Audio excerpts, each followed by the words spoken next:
Buenos días, muchas gracias a la gente de INTA Marcos Juárez por invitarme a compartir con ustedes este nuevo simposio de cultivos de cobertura, y de paso los felicito por organizarlos un año más. Bueno, y un saludo especial a mis colegas de esta mesa, un gusto compartirla con todos ustedes. Vamos a ver en 15 minutos algunos resultados sobre el efecto acumulado del uso de cultivos de cobertura en secuencias agrícolas en el sur de Santa Fe, sobre un suelo argidol típico, en experimentos que llevamos adelante con el grupo de manejos de cultivos suelo y agua del INTA de Oliveros. Para ello les quiero contar que llevamos adelante ensayos de larga duración, uno de ellos iniciado en el año 2006, y que estos tipos de ensayos brindan un marco ideal o propicio para evaluar cualquier tipo de tratamiento. En este caso vamos a ver específicamente los efectos de los cultivos de cobertura. En líneas generales, entre los tantos servicios ecosistémicos que brindan estos cultivos, podemos mencionar, por ejemplo, los cambios que ocurren en indicadores de la salud de los suelos, físicos, químicos y biológicos, y también en la captura de recursos, como por ejemplo agua y nutrientes. Vamos a empezar entonces a ver indicadores de la calidad físico-química del suelo, y para ello vamos a comenzar recordando que la inclusión de gramíneas como cultivos de cobertura tienen un rol importante desde el punto de vista del carbono que incorporan al sistema, a la materia orgánica del sistema, y por otro lado a través de la actividad radicular, ya que actúa como agente regenerador de la estructura del suelo, por la gran capacidad de exploración que tienen sus raíces, especialmente en zonas compactadas. Es por ello que nosotros incorporamos trigo como cultivo de cobertura invernal en el ensayo de larga duración, y luego de 9 años evaluamos a través del método del perfil cultural cómo se encontraba la estructura del horizonte superior. Y comprobamos que la inclusión del cultivo de cobertura invernal en esos 9 años mejoró esta estructura, reduciendo desde un 39% de bloques compactos o masivos, que son esos bloques delineados con rojo con ausencia de macroporosidad, que encontrábamos un 39% en el soja-soja, a un 22% en la secuencia soja-soja, que solamente había incluido un cultivo de cobertura en el invierno. Otra manera de evaluar el efecto beneficioso en cuanto a la estructura del horizonte superior es midiendo la resistencia mecánica a la penetración. Y les cuento primero, de aquí en más, todos los gráficos que vamos a ir viendo están referenciados de la misma manera. Con naranja son secuencias que en el ensayo de larga duración están compuestas por soja-soja. Con verde, las que incluyen maíz, soja, trigo, soja, y con violeta, las que incluyen el maíz, trigo, soja. Y dentro de cada secuencia, con línea entera, la que incluye el cultivo de cobertura invernal, y con línea punteada, la que no lo incluye. En el caso de la resistencia mecánica de la penetración, que nos muestra directamente también la estructura del horizonte superior, lo que comprobamos es que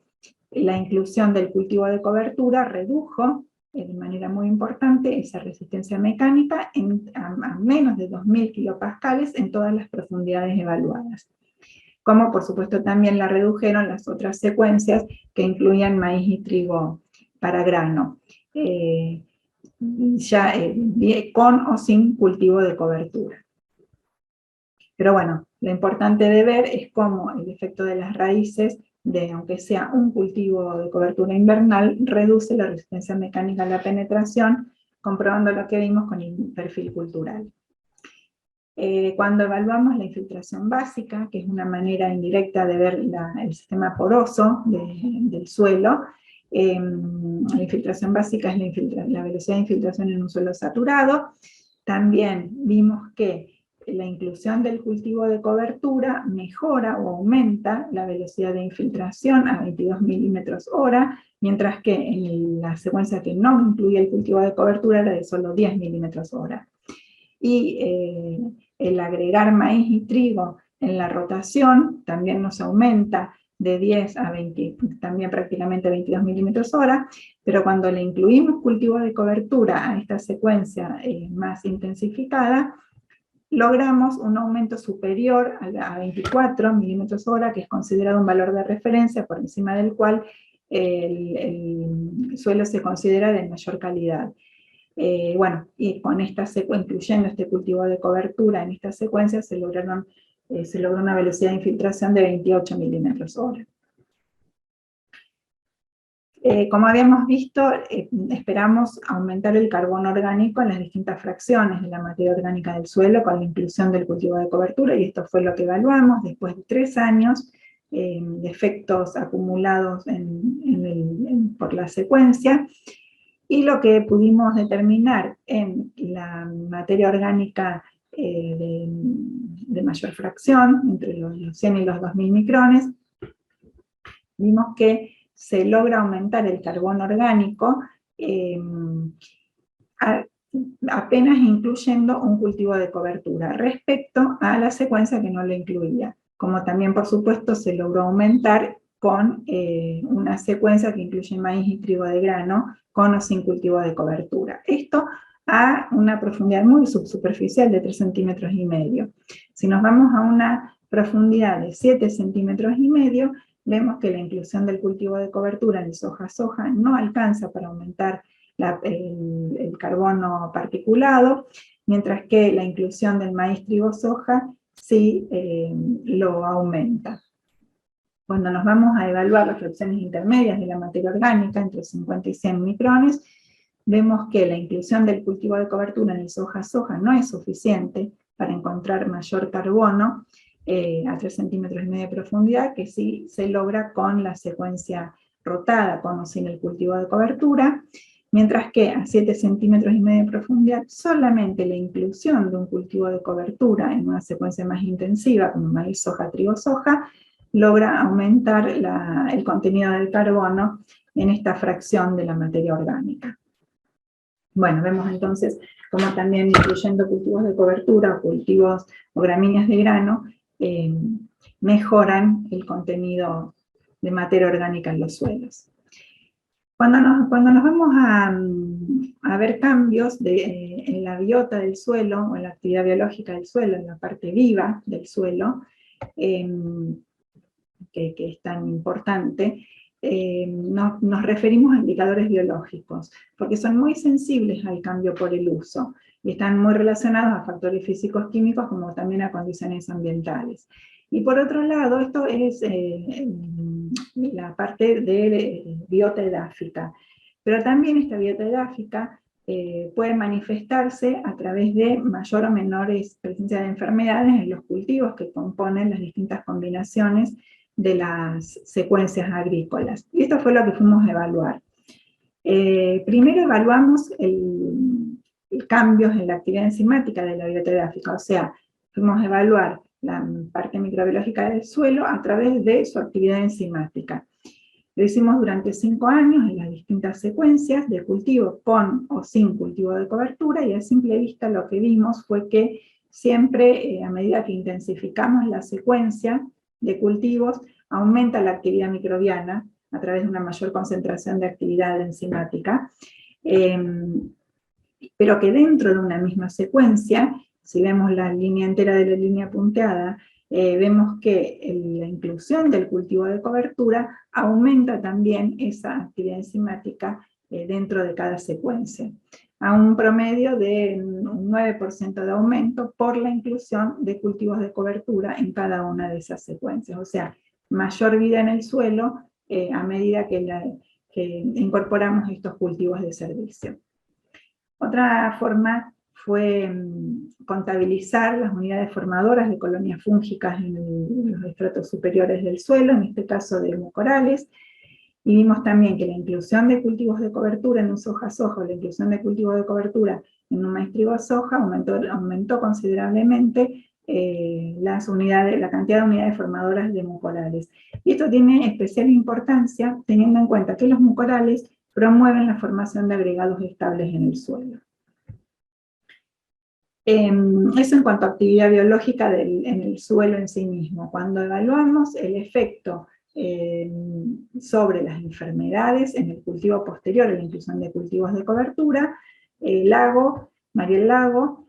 pudo observar que la inclusión de cultivo de cobertura en una secuencia de soja-soja disminuyó la incidencia de manchas foliares, por ejemplo, a partir de R6, por ejemplo, se redujo la severidad de mancha ojo de rana, se redujo la severidad de mancha marrón. También se redujo la severidad por tizón foliar. Cuando miramos evolución del tizón foliar durante el ciclo del cultivo, lo que se pudo observar es que a partir de cierto momento del ciclo del cultivo, ya en periodo reproductivo, la presencia o la severidad con que aparecía el tizón foliar disminuyó por el efecto de incluir el cultivo de cobertura en la secuencia soja-soja.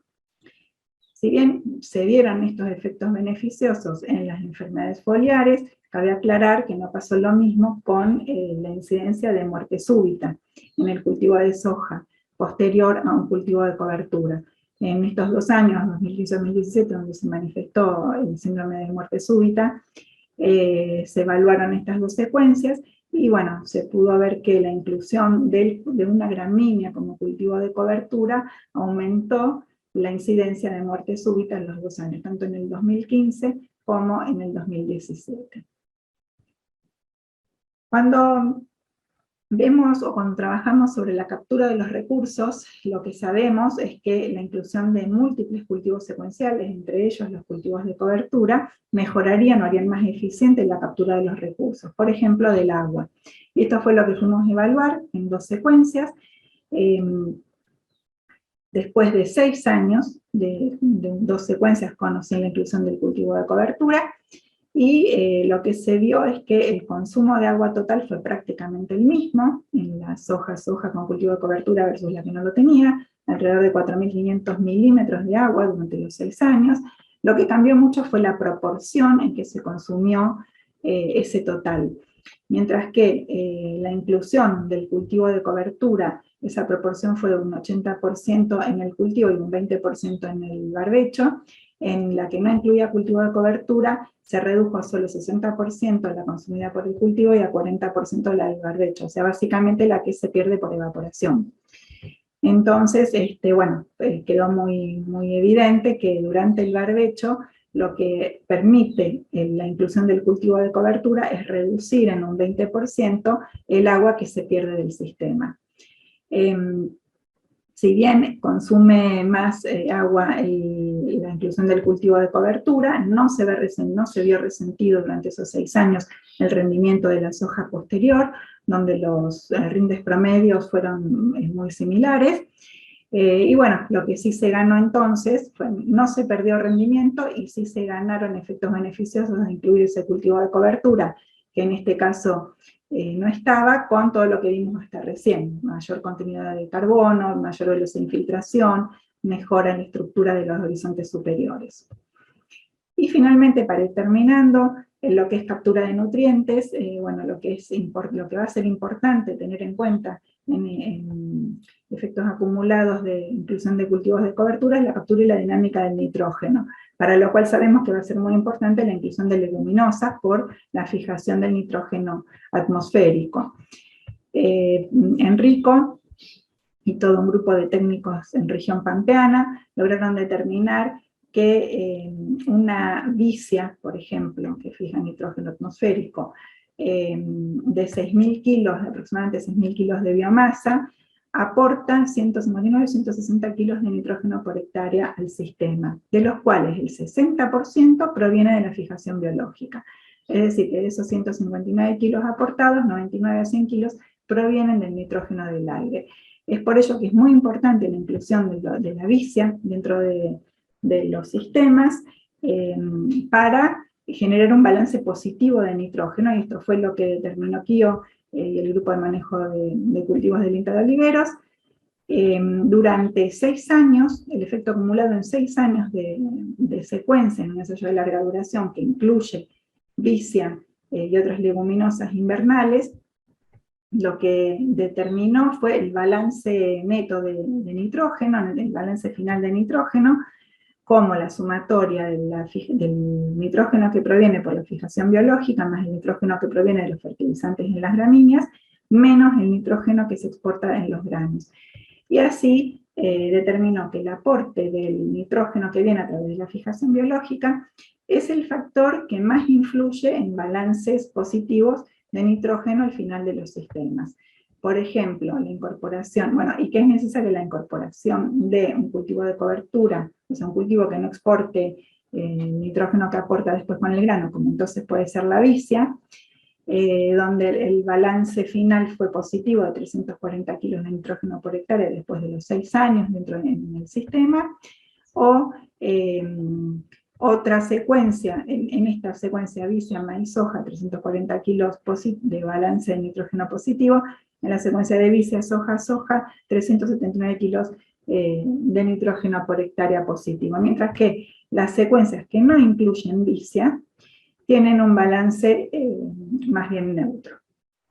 Bueno, por eso la importancia entonces de incluir una vicia independientemente de si la rotación incluye maíz o soja. Para terminar entonces algunas consideraciones finales, vemos que la inclusión de cultivos de cobertura en los sistemas de producción afecta de distinto modo los servicios ecosistémicos en los agroecosistemas, porque dependiendo de la elección de la especie que hagamos para implementar y del manejo que hagamos de esa especie,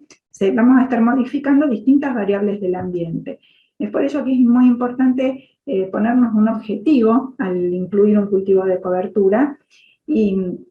una vez que sabemos qué objetivo estamos buscando, tenemos que disponer de toda la información necesaria y posible para manejar sustentablemente los sistemas de producción.